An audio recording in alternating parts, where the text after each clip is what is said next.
Assalamualaikum warahmatullahi wabarakatuh. Kembali lagi bersama saya Muhammad Abdullah Fakih.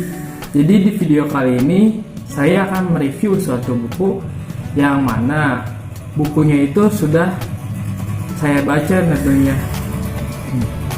Nah, apa itu bukunya? Nah, ini dia bukunya. Bisa dilihat di samping saya ya. Nah, itu bukunya. Nah, ya benar, bukunya itu berjudul tentang Ulumul Quran, Telaah Tekstualitas Al-Quran dan Kontekstualitas Al-Quran.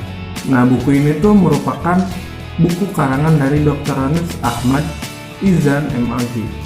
Selain buku ini, banyak juga nih buku-buku lain yang merupakan karyanya. Di antaranya bukunya adalah Metodologi Pembelajaran Bahasa Arab, Metodologi Ilmu Tafsir, Tafsir Pendidikan, Studi Ayat-Ayat Berdimensi Pendidikan, dan masih banyak lagi. Pokoknya nanti bisa kalian cek sendiri tentang buku-buku karya beliau ya. Oh ya, buku ini tuh diterbitkan oleh Tafakur Berkhidmat untuk Umat. Nah, buku ini juga merupakan buku cetakan keempat yang dicetak pada bulan Februari tahun 2011. Nah, buku ini tuh tebalnya nih 269 halaman. Nah, mungkin kalian bertanya-tanya, mana nih bukunya kok nggak ada gitu. Nah, sebenarnya aku tuh kali ini beli bukunya bentuk filenya aja, jadi bentuknya file PDF gitu kan. Jadi tidak berbentuk buku kertas yang tebal, enggak, tapi file PDF. Nah, ini juga jadi info buat kalian, jadi ada dua pilihan gitu, ada file PDF-nya, ada bentuk bukunya. Nah, untuk harganya sendiri, ini harganya sangat terjangkau gitu untuk buku yang ilmunya luas banget di dalam gitu. Tapi harganya itu sangat terjangkau gitu, harganya itu cuma Rp47.500. Nah, buku ini juga buku yang bentuk file PDF-nya bisa kalian download di Google Play atau aplikasi e-book lainnya. Kalau untuk bukunya kalian bisa cek di Shopee, di Lazada, atau di tempat-tempat toko online lainnya, atau bisa juga langsung ke toko bukunya gitu. Saya yakin pasti nanti ketemulah gitu. Nah, sebelum kita bahas apa saja yang ada di dalam bukunya, pertama kita bahas tentang covernya. Nah, jadi bisa dilihat covernya tuh sangat menarik gitu, tapi simple. Nah, ini juga yang membuat kita ketika pertama kali melihat akan langsung jatuh cinta sama bukunya ini. Nah, lalu apa aja sih yang ada di dalam bukunya gitu kan? Nah, jadi buku ini tuh berisi tentang Ulumul Quran atau ilmu yang mempelajari tentang Al-Quran. Nah, di dalam buku ini tuh dibahas lagi sejarah dari perkembangan Ulumul Quran sendiri itu seperti apa sih, lalu sejarah turunnya Al-Quran, karakteristik Al-Quran, pokok-pokok kandungan Al-Quran, tafsir dan takwil, nasikh mansukh, dan lain-lain. Nah, biar kalian semakin tertarik untuk membaca buku ini, aku bakal sedikit berbagi tentang hasil bacaan aku, yaitu tentang buku ini yang salah satu subbabnya yaitu tujuan dan kegunaan Ulumul Quran. Nah, jadi lewat Ulumul Quran ini kita bisa mengetahui cara Al-Quran turun dan diterima oleh Rasul SAW,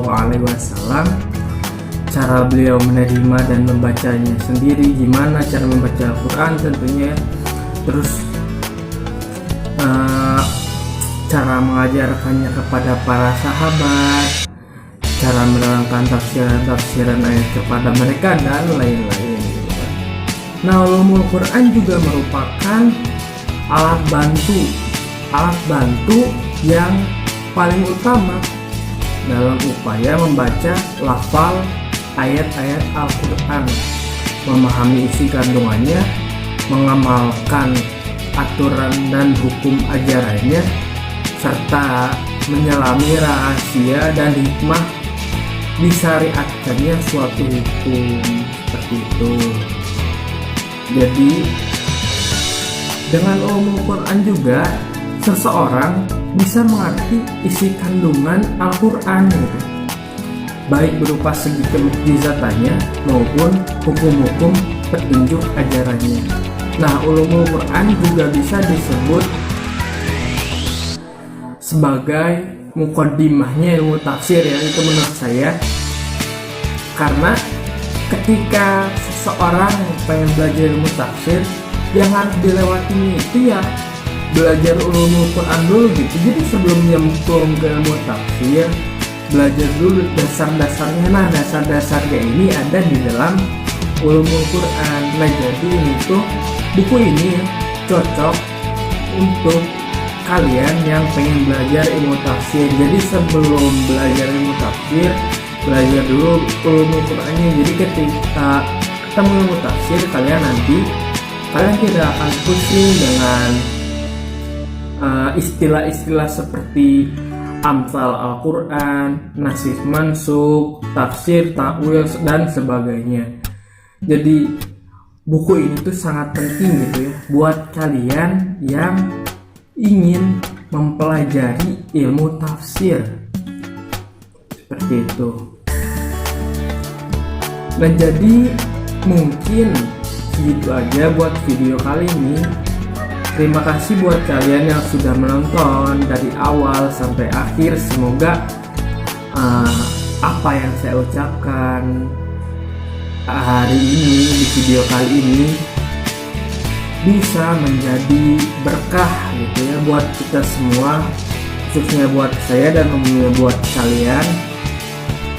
Karena insya Allah ketika kita berbagi tentang ilmu, keindahan ilmu, Allah akan membalasnya dengan ilmu itu pula, yang mana nanti ilmu itu akan menjadi bermanfaat untuk kita semua. Nah, semoga video ini bisa bermanfaat untuk kalian semua. Mungkin segitu saja. Sampai jumpa lagi para pencari ilmu, para pejuang ilmu, dan para pencari ridho Allah. Sampai jumpa. Wassalamualaikum warahmatullahi wabarakatuh.